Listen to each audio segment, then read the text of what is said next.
Tonight's lecture is in the framework, as you know, of Reasons for Hope, our ongoing series. One of the chief possible reasons for hope in the modern world for 4 centuries has been science. One of Martin Rees's predecessors as Astronomer Royal, one of his most distinguished predecessors, obviously, Sir Isaac Newton, was formative in the creation of this idea that human reason applied to nature could provide us all with hopes for a better, more just and safer world. And so science has been at the center of the whole project of Western hope. But there is some deep sense in which the promise of science is in question, I think, as never before. Biotechnology, cybertech, AI awaken as much fear as hope. It may be the case that science has always awakened some degree of fear. Nuclear weapons, for example, when they emerged in 1945, affected the whole way in which science was seen, not merely as a sign of hope, but also as a sign of alarm and danger. And now I think added to that is the fact that scientific progress is putting enormous ongoing daily pressure, or the technological consequences of scientific innovation are putting enormous pressure on the biosphere, on our environment, on our natural home. So we have a deep ambivalence in the way we think about science. It is simultaneously a source of enormous hope. Its technological promise, its promise in medicine, and its promise in other areas gives us hope. But it's also one of the ways in which dystopian images of the future are taking shape. And so, who better to think about this with us than one of the greatest scientists alive and practicing today? Martin Rees is an astrophysicist. I've told you already he's the Astronomer Royal, which is a very grand title. I've not told you just how grand all his titles are, because he's not only Sir Martin, he's also Baron Rees of Ludlow. He's the former president of probably the greatest scientific society in the world, the Royal Society. He's a spokesman not only for astrophysics, but also for science policy, and is the author of a book that had a big effect on me, which I commend to you. It's published by Princeton University Press in 2018. It's called On the Future. And it puts in 200 pages pretty well the entire debate that we're having about whether science is a hope or a threat. It's an enormous pleasure to have Sir Martin here. He joked with me that we had planned this lecture for some time. He sits in the House of Lords and has an active political role. And today, unfortunately, is the very day when the House of Lords has to consider one of the most important political issues. They have to consider the legislation passed in complete reading in the House of Commons yesterday. But Sir Martin Rees is the kind of person who, when he makes a promise keeps it, even if he has an absolutely gold-plated excuse to beg off, namely that political duties kept him home. So we're extremely grateful that Martin Rees is here to lecture. His title is Achieving a Brighter Future: Is Science a Hope or a Threat? Let's give a very warm welcome to Sir Martin Rees.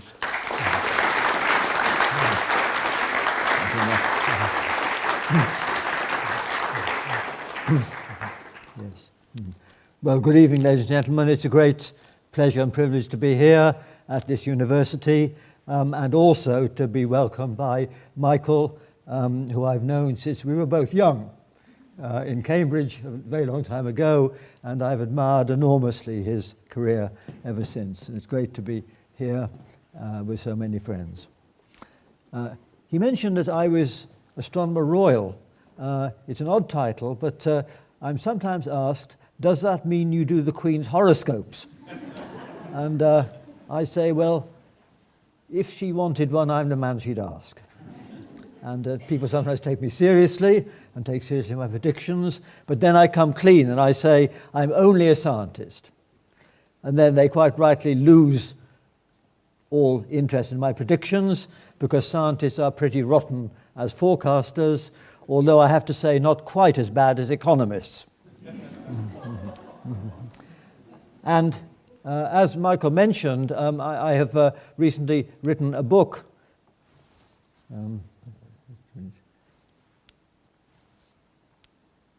Yep, there we are, called On the Future, which addresses hopes and fears for the coming decades. And I offer, I would say, some scientific optimism coupled with some political pessimism. And I speak here with diffidence because I know there are some experts here who know far more about the topics than I have myself, but I'll do my best. The theme of my book is that this century is special.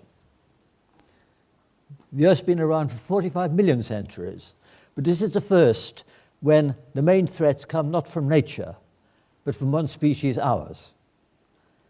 And we could irreversibly degrade the biosphere this century, or we could trigger a transition from biological to electronic intelligences, or misdirected technology could cause a catastrophic setback. So the stakes are very high this century because we are so numerous, so empowered by technology.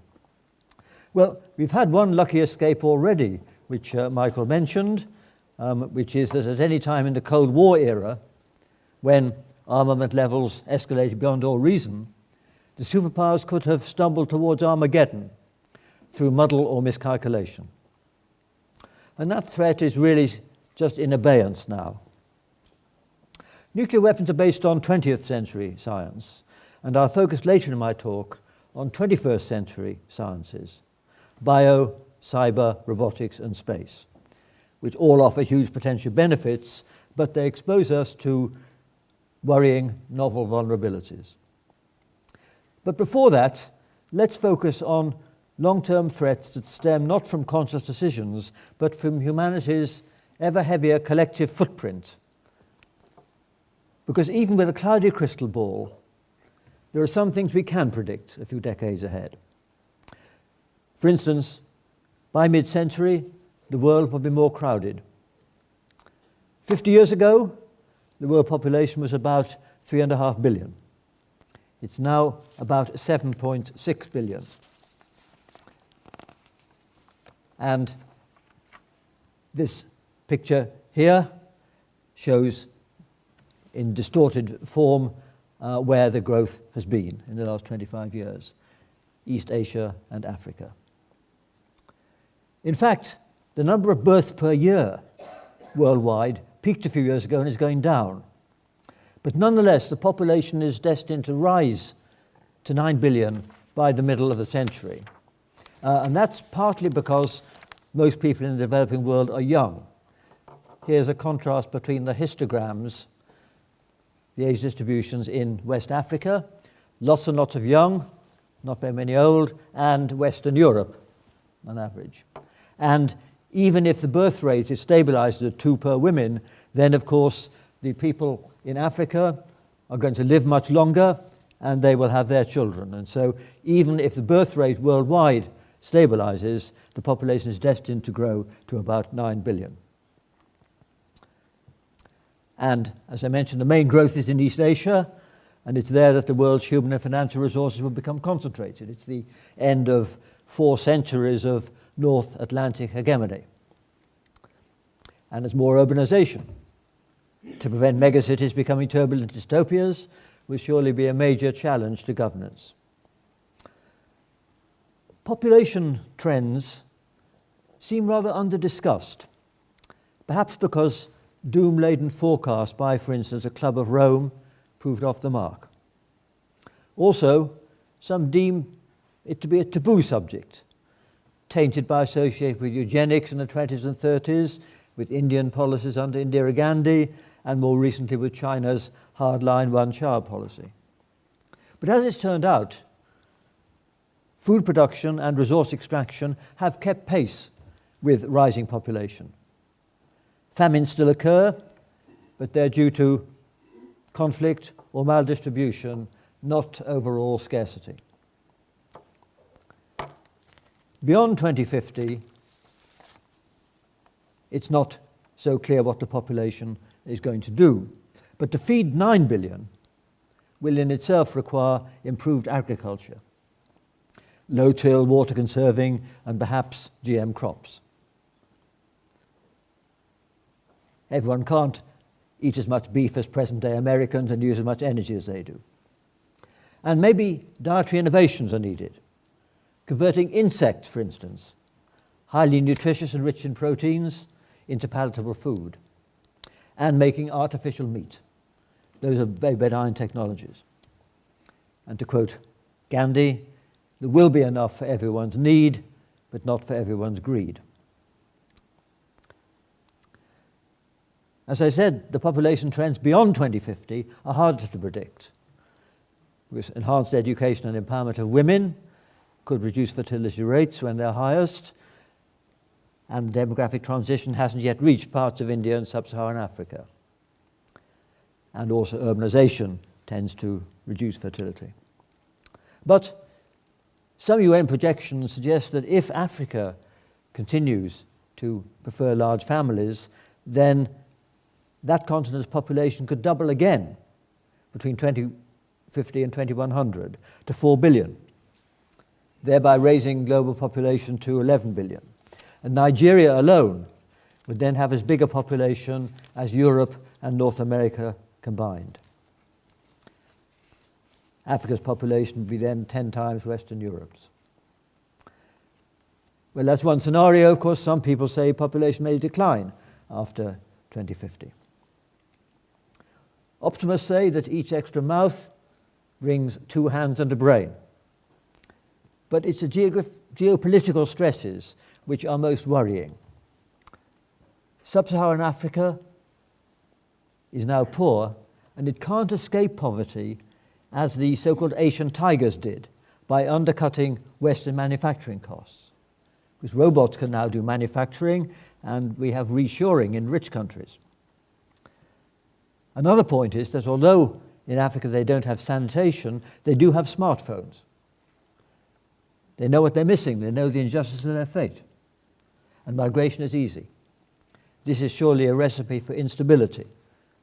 Multiple megaversions of the tragic boat people crossing the Mediterranean today. So wealthy nations, especially in Europe, should surely urgently promote growing prosperity in Africa, and not just for altruistic reasons. And another thing, if humanity's collective impact on land use and climate pushes too hard, the resultant ecological shock could irreversibly impoverish our biosphere. Extinction rates are rising. We're destroying the book of life before we've read it.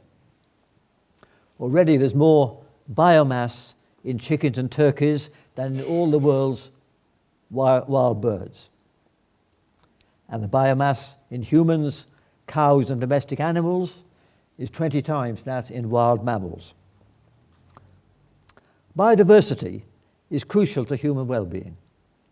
We're clearly harmed if fish stocks dwindle to extinction.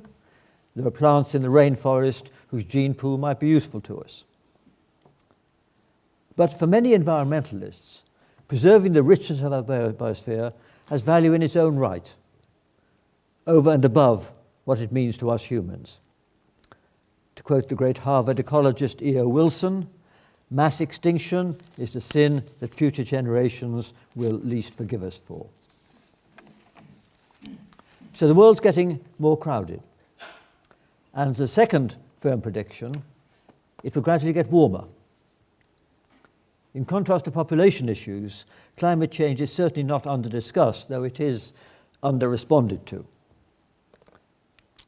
The key datum is here, the famous Keeling curve, which shows the amount of carbon dioxide in the atmosphere over the last 50 years rising. The oscillations every year are because there are more trees in the northern hemisphere than the southern hemisphere. So when the leaves fall off those trees, that gives a boost to CO2, which is taken up in the next spring. But the important point is that the rise is bringing the CO2 concentration higher than it's been for the last million years, and very rapid change.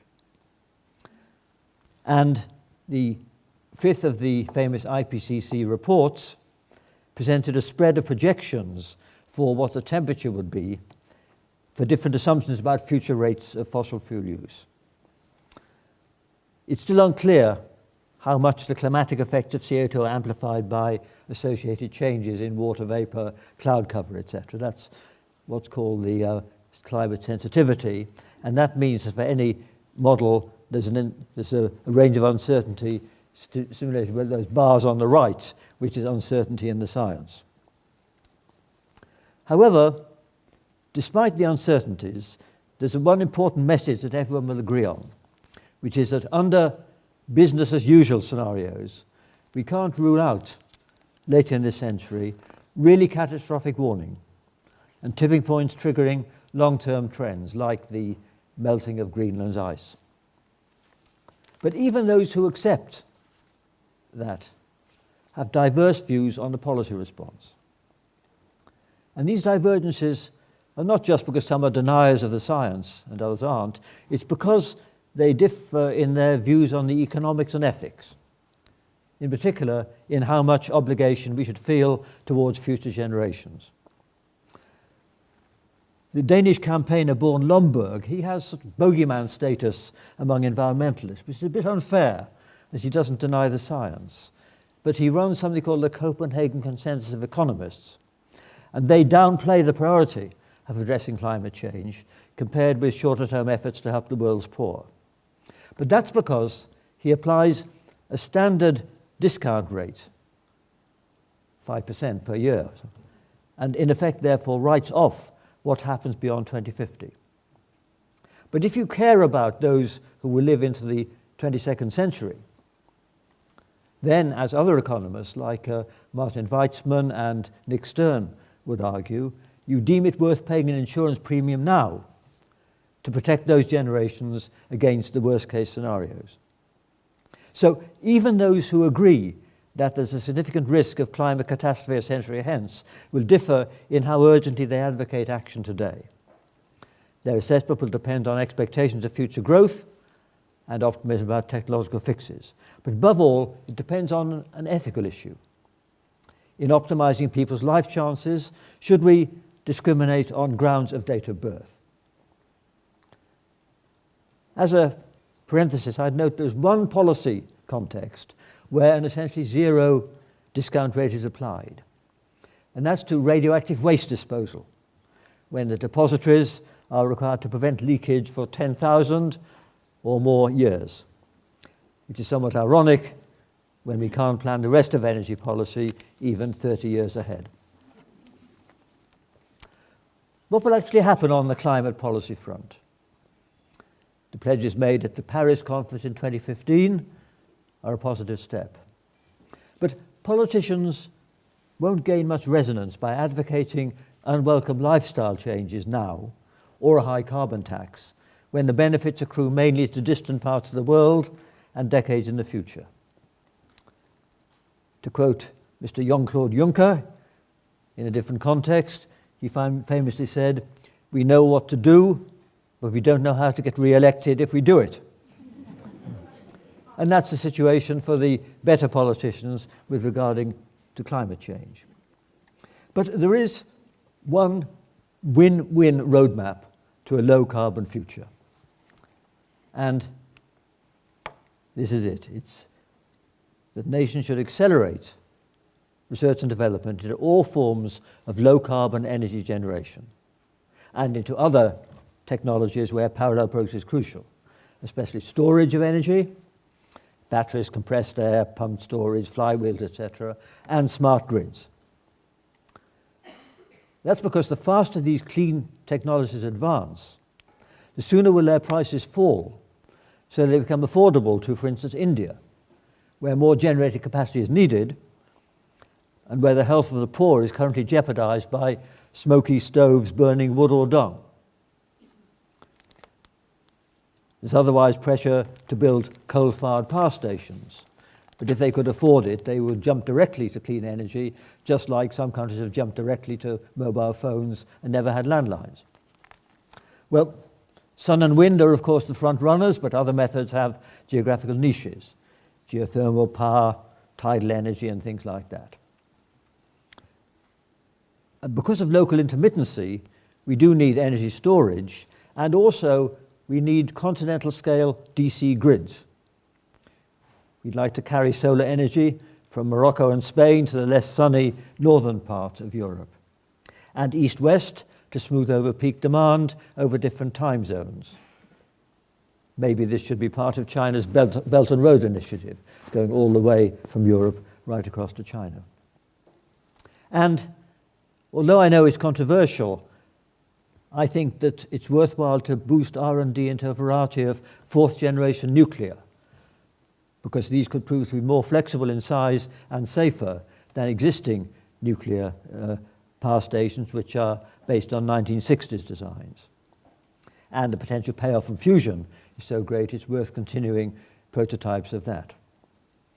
Indeed, I think it would be hard to think of a more inspiring challenge for young scientists and engineers than devising clean and economical energy systems for the world. I don't know if there are any engineers here, but I'm afraid I've often used the word science when I should have included technology and engineering. And indeed, my engineering friends like a cartoon which shows two beavers looking up at a big hydroelectric dam. One beaver says to the other, "I didn't actually build it, but it's based on my idea." And armchair theorists like me should be very modest compared to those who actually build things that work and meet public demand. They're the ones who meet the biggest challenge. Right. Just as a parenthesis, which I'm going to bypass, there is discussion about a so-called Plan B, which is when we have to accept that CO2 is rising and we try to do something about it by putting stuff in the upper atmosphere to stop sunlight reaching or extracting carbon dioxide from the atmosphere to undo the geoengineering we've done unwittingly by burning fossil fuels. I mention this because these are rather controversial topics which people might take seriously if it's clear that climate change is running out of control. But let's hope we never need to use them. Well, so much for climate change, where we need, as I said, new technologies. And indeed, we should be evangelists for new technology, not Luddites, because without these technologies, the world can't provide food and sustainable energy for an expanding and more demanding population. But we need wisely directed technology. Indeed, many of us are anxious that it's advancing so fast that we may not properly cope with it, and we'll have a bumpy ride through this century, and my book expands on these concerns. We're ever more dependent on elaborate networks, electric power grids, air traffic control, international finance, just-in-time delivery, etc. Unless these globalized networks are highly resilient, their manifest benefits could be outweighed by catastrophic occasional breakdowns, real-world analogues of what happened in 2008 to the financial system. Our cities will be paralyzed without electricity, supermarket shelves bare within a few days if supply chains were disrupted. And air travel can spread a pandemic worldwide within days. And social media can spread panic and rumor, and psychic and economic contagion literally at the speed of light. Advances in microbiology, diagnostics, vaccines and antibiotics offer prospects for containing pandemics. But this same research has controversial aspects. Let me just mention two examples. In 2012, two research groups, one in Wisconsin, one in Holland, showed it was surprisingly easy to make the flu virus both more virulent and more transmissible. To some, this was a scary portent of things to come. And indeed in 2014, the US government decided to ban funding these so-called gain-of-function experiments. And the new CRISPR-Cas9 technique for gene editing is hugely promising, but there are ethical concerns about, for instance, the recent Chinese experiments on human embryos. And also there are worries about possible runaway consequences of what's called gene drive, where you make a particular species extinct. It's fine if you do this to the mosquito that carries, say, the Zika virus, but people talk about wiping out the grey squirrel to give a clear run to the brown squirrel. Whether we really want to do that, I don't know. And the worry is that these changes in ecologies could run out of control. Well, I think it's clear that biotech is going to need regulation. The gain-of-function experiments are clearly potentially dangerous. Regulation is needed, but I worry that whatever regulations are imposed on prudential grounds or ethical grounds, they can't be enforced effectively worldwide, any more than the drug laws can or the tax laws. I worry that whatever can be done will be done by someone somewhere. And that's a nightmare.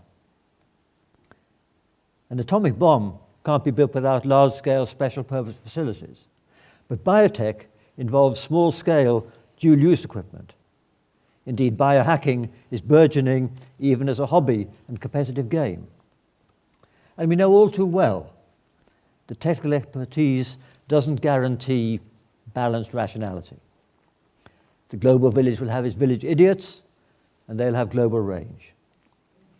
The rising empowerment of tech-savvy groups by bio as well as cyber technology will pose an intractable challenge to governments, and it'll aggravate the tension between freedom, privacy, and security. These concerns are fairly near-term, within the next 10 or 15 years. But what about 2050 and beyond? Well, here we've got to be cautious in our predictions. Let's remember that the smartphone and the web would have seen magic even just 25 years ago. So looking to 2050 and beyond, we must keep our minds open, or at least ajar, to transformative advances that may now seem science fiction. On the bio front, I think we can expect two things. First, a better understanding of the combination of genes which determine key human characteristics. Not just single gene things, but things like intelligence and looks that depend on many, many genes. And also the ability to synthesize genomes which match these features. In fact, the great physicist Freeman Dyson conjectures a time when children will be able to design and create new organisms, just as routinely as his generation played with chemistry sets. Well, if it does indeed become possible to play God on a kitchen table, our ecology and even our species may not for long survive unscathed. And what about another transformative technology? Robotics and artificial intelligence, AI. There's been exciting advances in what's called generalized machine learning. DeepMind, a London company now owned by Google, achieved a remarkable feat in that its computer beat the world champion in the game of Go, Chinese game. And there's the world champion. Well, this may at first not seem a big deal because you probably recall that more than 20 years ago, an IBM computer beat Kasparov, the world chess champion. But there's a big difference. The IBM machine was programmed in detail by expert players.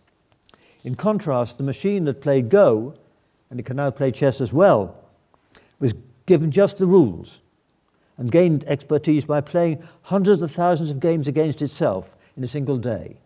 It works so fast. And the programmers themselves don't know how the machines make seemingly insightful decisions. It's, of course, the speed of computers, which has been going up all the time, that allows them to succeed by brute force methods. And they learn to identify dogs, cats, and human faces by crunching through millions of images, not the way babies learn. They learn to translate by reading millions of pages of multilingual text. For instance, EU documents. Their boredom threshold must be infinite. And the implications for our society from all this are already ambivalent. If there's a bug in the software of an AI system, it's currently not always possible to track it down. And this is likely to create public concern if the system's decisions have grave consequences for individuals. If we're sentenced to a term in prison, recommended for surgery, or even given a poor credit rating, we would expect to be able to get reasons given to us, reasons which are contestable by us. If such decisions were entirely delegated to an algorithm, we'd be entitled to feel uneasy, even if presented with compelling evidence that on average the machine made better decisions than the humans it usurped. AI systems will become more intrusive and pervasive. Records of all our movements and health and their financial transactions will be in the cloud, managed by a multinational quasi-monopoly.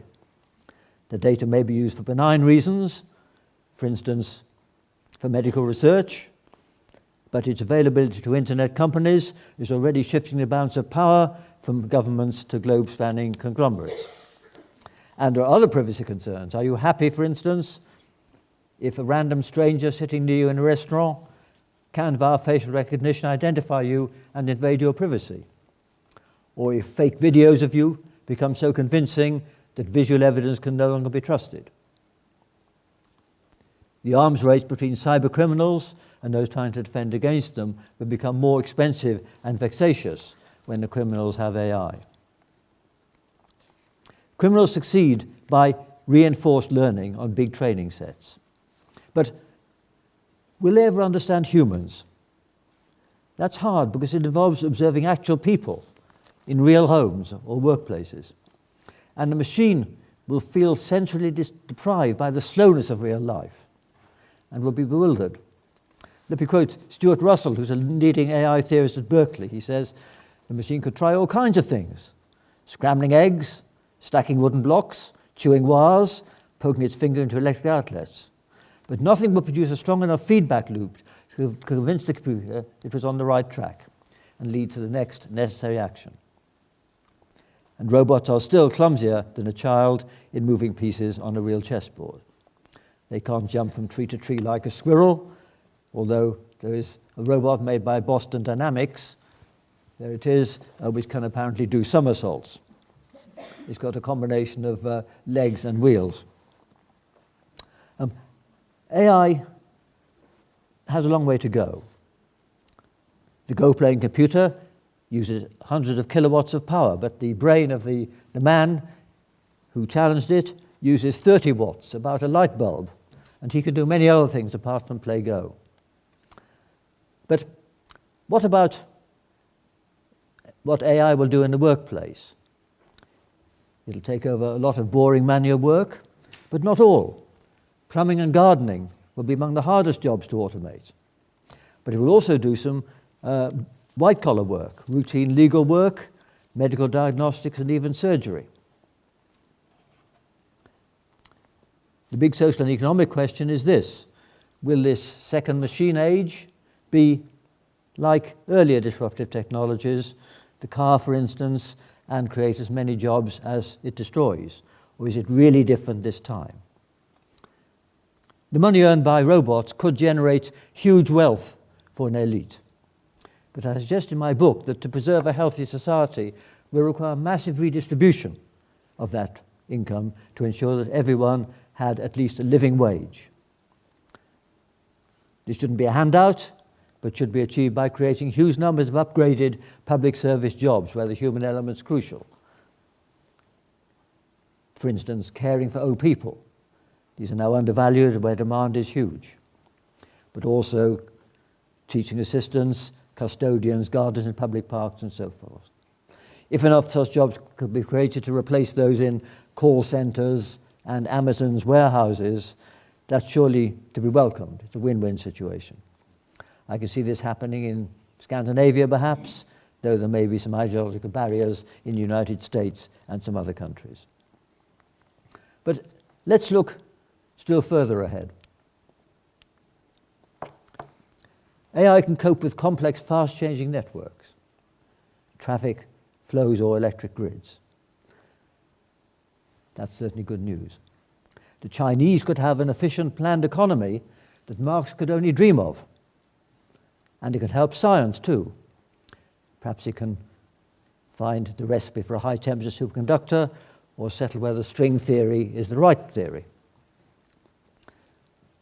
If robots could observe and interpret their environment as adeptly as we do, they would be truly perceived as intelligent beings. But then they'd be beings to which or to whom we can relate. And such machines, of course, pervade popular culture and the movies. But then they raise these philosophical and ethical questions. Do we then have obligations towards them? We worry of how fellow humans and even animals can't fulfill their natural potential. So should we feel guilty if our robots are underemployed or bored? What if a machine developed a mind of its own? Would it stay docile or go rogue? Popular culture portrays a dark side where AI gets out of its box, infiltrates the Internet of Things, and pursues goals misaligned with human interests. Some AI pundits take this seriously and think the field already needs guidelines, just as biotech does. But others, like, for instance, Rodney Brooks, the inventor of the Baxter robot, regard these concerns as premature. They think it'll be a long time before artificial intelligence need worry us more than real stupidity does. But be that as it may, it's likely that society will be transformed by autonomous robots, even though the jury is out on whether they will be idiot savants or display superhuman capabilities. Here's the futurologist Ray Kurzweil, who now works at Google. He argues that once machines have surpassed human capabilities, they can themselves design a new generation of even more powerful ones, an intelligence explosion. He wrote a book called The Age of Spiritual Machines, where he predicted that humans would transcend biology by merging with computers. In old-style spiritualist parlance, they would go over to the other side. Well, if this happens, we then confront the classic philosophical problem of personal identity. Could your brain be downloaded into a machine? If so, in what sense would it still be you? Should you be relaxed about your original body then being destroyed? What would happen if several clones were made of you? These are ancient conundrums for philosophers, but practical ethicists may need to address them later in this century. But Kurzweil, incidentally, is worried that his nirvana may not happen in his lifetime. So he wants his body frozen in liquid nitrogen when he dies, until it's possible to be resurrected or have his brain downloaded.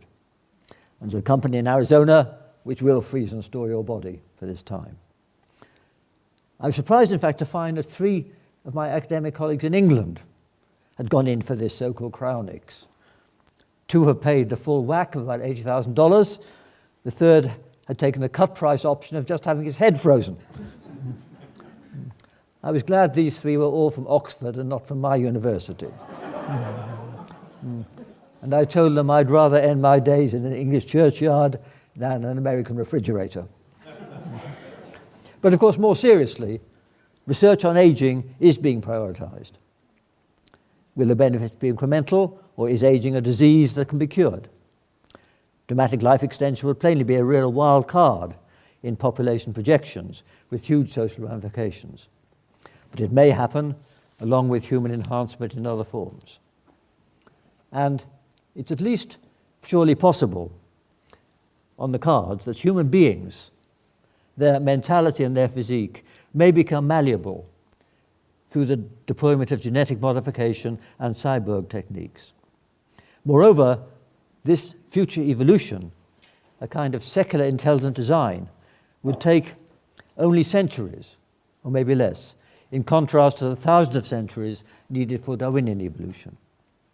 And this is a game changer. When we admire the literature and artifacts that have survived from antiquity, we feel an affinity across a time gulf of thousands of years with these ancient artists and their civilizations. But we can have zero confidence that the dominant intelligences a few centuries hence will have any emotional resonance with us, even though they may have some algorithmic understanding of how we behaved. And now let me turn to another technology, space. Because it's beyond our Earth, in environments hostile to humans, that cyborg and AI technologies have the most spectacular scope, and where the change will happen fastest, and where I think they should worry us less. During this century, the whole solar system will be explored by swarms of miniaturized robots, far more advanced than those we already have.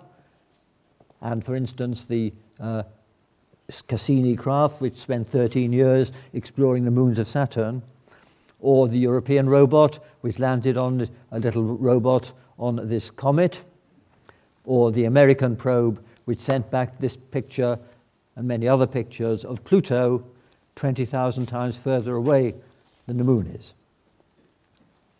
Think back to the computers and phones of the 1990s, when these three probes I just mentioned were designed, and realize how much better we could do today.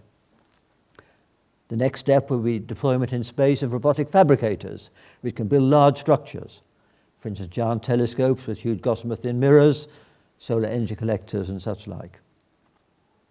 But what about manned spaceflight? The practical case for that gets ever weaker with each advance in robots and miniaturization. So will it have a resurgence? Let's remember it's nearly 50 years since Neil Armstrong's one small step on the moon. And I cherish this picture signed for me a few years ago by 7 of the Apollo astronauts. In the 1960s, there was a space race against the Russians. NASA then got about 4% of the US federal budget. Had that pace continued, there would have been footprints on Mars long before today. But once the race to the moon was won, there was no motivation for continuing the requisite expenditure. It's now about 0.6% rather than 4%. Hundreds have ventured into space, but anticlimactically, they've done no more than circle the Earth in low orbit, many of them in the International Space Station shown here. And they only make news when something goes wrong, when the loo fails, for instance, or when they perform stunts like the Canadian astronaut Chris Hadfield, who played his guitar in the space station. So will there be any inspirational Apollo-style projects in the future? There's no denying that NASA's Curiosity probe, which is trundling across a giant Martian crater, you can see its tire marks there about a quarter of the way up, that may miss startling discoveries that no human geologist could overlook. But machine learning is advancing fast, as is sensor technology. In contrast, the cost gap between manned and unmanned missions remains huge. NASA's manned program has always been impeded by public and political pressure into being very risk-averse. The space shuttle failed twice in 135 launches. Astronauts or test pilots would willingly accept this 2% level of risk, but the shuttle was promoted as safe, and this caused huge trauma in America and huge expense. But because of this safety culture, NASA will confront political obstacles in achieving any grand goal within a feasible cost. China has the resources and the dirigist government and maybe the willingness to undertake an Apollo-style program. It could do this. But if it doesn't, then I feel the future of manned spaceflight lies with privately funded adventurers prepared to participate in a cut-price program far riskier than Western nations could impose on publicly supported civilians. I'm thinking of Elon Musk's SpaceX and Jeff Bezos' Blue Origin. These companies will soon offer orbital flights to paying customers. And were I an American, I would in fact only support NASA's unmanned program. I'd argue that private enterprise ventures, bringing a Silicon Valley culture into a domain long dominated by NASA and a few aerospace conglomerates, should front all manned missions as cut-price, high-risk adventures. There'll be many volunteers, some perhaps even accepting one-way tickets, driven by the same motives as early explorers, mountaineers, and the like. the phrase space tourism should be avoided because it lulls people into thinking these ventures are routine and low risk. They should be sold as dangerous sports or intrepid exploration. But I think that by 2100, courageous thrill seekers, people in the mould of Sir Ranulph Fiennes in Britain and people who do round-the-world ballooning and hang gliding and things like that, may have escaped bases independent from the Earth, probably on Mars. Elon Musk himself says he wants to die on Mars, but not on impact. And he's now 47, I think, so he might make this 40 years from now. But don't ever expect mass emigration from the Earth. Nowhere in our solar system offers an environment even as clement as the top of Everest or the Antarctic. And here I disagree, incidentally, with Musk and my late colleague Stephen Hawking. I think it's a dangerous delusion to think that space offers an escape from the Earth's problems. Dealing with climate change on Earth is a doddle compared to terraforming Mars. There's no planet B for ordinary risk-averse people. Nonetheless, we should, I think, cheer on these brave space adventurers because they'll have a pivotal role in spearheading the post-human future and determining what happens in the 22nd century and far beyond. And this is why. They'll be ill-adapted to their new habitat, so they'll have a more compelling incentive than those of us here on Earth to redesign themselves. They'll harness the super powerful genetic and cyborg technologies that will be developed in coming decades. These techniques will, one hopes, be regulated here on Earth. But settlers on Mars will be beyond the clutches of the regulators, and we should surely wish them good luck in modifying their progeny to adapt to alien environments. And this might be the first step towards divergence into a new species. So it's these spacefaring adventurers, not those of us comfortably adapted to life on Earth, who will spearhead the post-human era. Moreover, if they make the transition to fully inorganic intelligences, they won't need an atmosphere, and they may prefer zero-G, especially for constructing massive artifacts. So it's in deep space, not on Earth nor even on Mars, that non-biological brains may develop powers that humans can't even imagine. As I've said, few doubt that machines will gradually surpass or enhance more and more of our distinctively human capabilities. Ray Kurzweil and his ilk say it'll be a few decades. The cautious say it'll be a few centuries. But either way, the timescale is but an instant compared to the timescale for the Darwinian selection that led to humanity's emergence. This is a familiar time chart of 4 billion years from the first life to our present biosphere. So the outcome of future technological evolution, given that the time lying ahead before the sun dies is even longer, it's 6 billion years, and the universe may go on forever. And to quote Woody Allen, eternity is very long, especially towards the end. So we can imagine that in the far future there will be intelligences whose capabilities we can't even imagine, surpassing humans by as much as we intellectually surpass slime mold, for instance. What about consciousness? Philosophers debate whether consciousness is special to the wet organic brains of humans, apes and dogs. So might it be that electronic intelligences, even if their intellect seems superhuman, will still lack self-awareness or inner life? Or is consciousness emergent in any complex network? Well, some say this is irrelevant and semantic, like asking whether submarines swim. But I don't think it is. I think this question crucially affects how we react to the far future scenario I've just sketched. If the machines are zombies, we wouldn't accord their experiences the same value as ours, and the post-human future would seem bleak. But if they're conscious, we should surely welcome the prospects of their future takeover. So I've talked a bit about the far future, where entities from Earth could spread far beyond.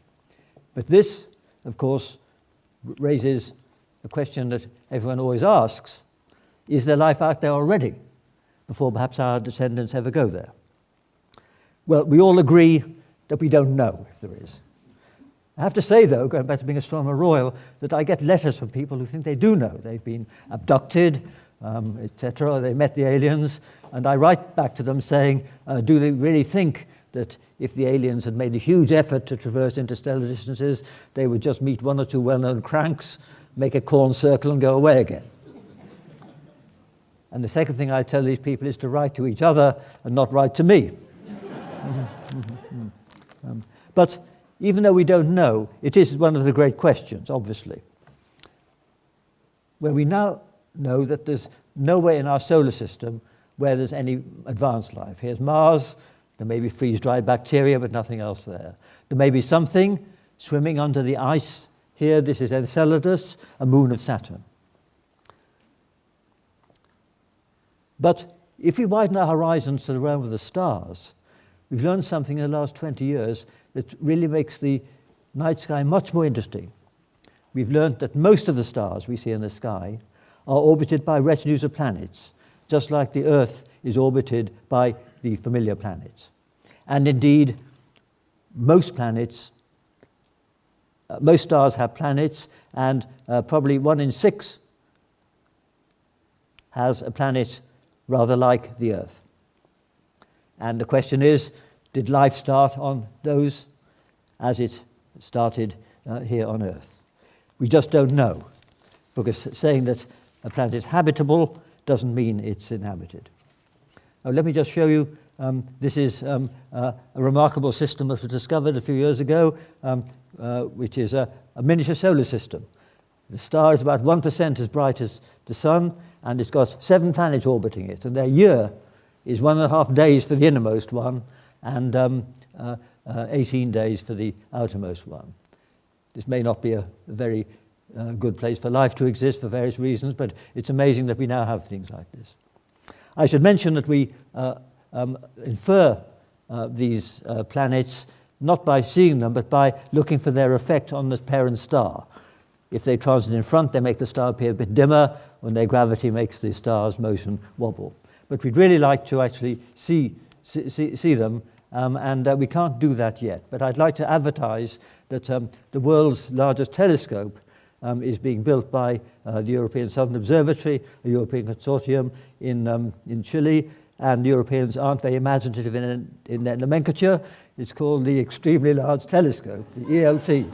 And it's got a mirror which is 39 meters across. That's probably about 3 times the length of this room, which is a mosaic. And this will be able to actually get some spectrum of the light from some of these planets like the Sun orbiting other stars to see if there's any evidence for a biosphere. This will be really, really exciting when it's going to be done. And whether a continent, an ocean, it can learn things like that. But we still don't really know the likelihood of life. We don't know how life began even on the Earth. But we want to understand that, and we want to look and see if life is elsewhere. But the question, are we alone, fascinates so many that I think these searches for intelligent life, called SETI searches, are worthwhile, even though the chance of success is small. And I'm involved in chairing an advisory group, which is for a program bankrolled by a Russian oligarch in California called Yuri Milner.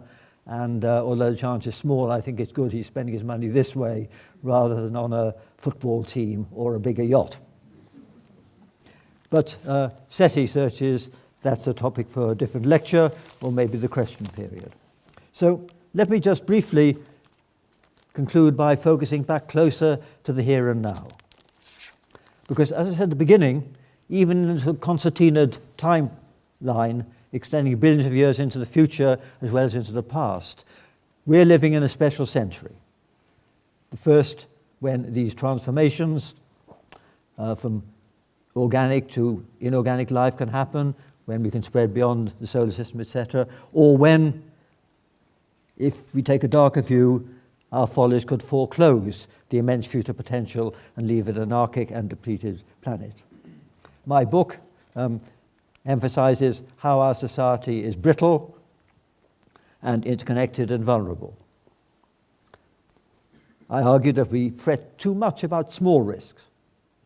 Air crashes, carcinogens in food, low radiation doses, but we're in denial about newly emergent threats, which could be globally devastating. Some are environmental, I've talked about those. Others are potential downsides of novel technology. A wise mantra is that the unfamiliar is not the same as the improbable. So, what's our message? Science is universal culture, spanning all nations and faiths. So scientists can straddle political divides more easily. And of course, they can advise on many of the key challenges, coping with potential shortage of food, water, resources, and transitioning to low-carbon energy. And of course, they have an obligation themselves to promote benign applications of their work and warn against the downsides. And universities can use their staff's expertise and their convening power to assess which scary scenarios, which echo threats or risks for misapplied technology can be dismissed as science fiction, and how to best avoid those that can't be dismissed. And they can't all be dismissed. But politicians won't prioritize global and long-term measures unless enough voters endorse such policies. I quoted Juncker earlier on this. So scientists must enhance their leverage by involvement with NGOs, by blogging and journalism, and by enlisting charismatic individuals and the media to amplify their voice. And let me mention two recent instances of this. The Papal Academy of Sciences had a conference in 2014, which was important input into the papal encyclical, Laudato Si', which had a worldwide influence in the lead up to the Paris Climate Conference in 2015. The Pope got a standing ovation at the UN, and because he's got 1 billion followers in Latin America, Africa and East Asia, that eased the path towards consensus in Paris. And to quote another example from my own country, a minister called Michael Gove, who's not really renowned for his idealism, he has promoted a law to ban non-reusable plastic drinking straws and things like that. And he's only doing this, I think, because he knows there's public support. And there's public support because of the BBC's Blue Planet programme, fronted by our secular Pope, David Attenborough. Especially the images of albatrosses returning to their nests and regurgitating plastic debris instead of the longed-for food for their young. That's an image that's become as iconic as the famous polar bear on the melting ice floe. So these images make a large public care about these concerns, and then the politicians do respond. And of course, it's encouraging to witness more activists among the young, unsurprising as they could hope to live to the end of the century, and their campaigning, like the recent climate campaigning, is surely welcome and gives ground for hope. So finally, spaceship Earth is hurtling through the void. Its passengers are anxious and fractious, their life support systems vulnerable to disruption and breakdown. But at the moment, there's too little planning, too little horizon scanning, too little long-term thinking. And my final thought is that we need to think globally, we need to think rationally, we need to think long-term, empowered by 21st century technology, but guided by values that science alone can't provide. And I'd like to quote one of my scientific heroes, the eloquent biologist Peter Medawar. He said, I quote, "The bells that toll for mankind are like the bells of alpine cattle. They're attached to our own necks, and it must be our fault if they don't make a tuneful and melodious sound." Thank you.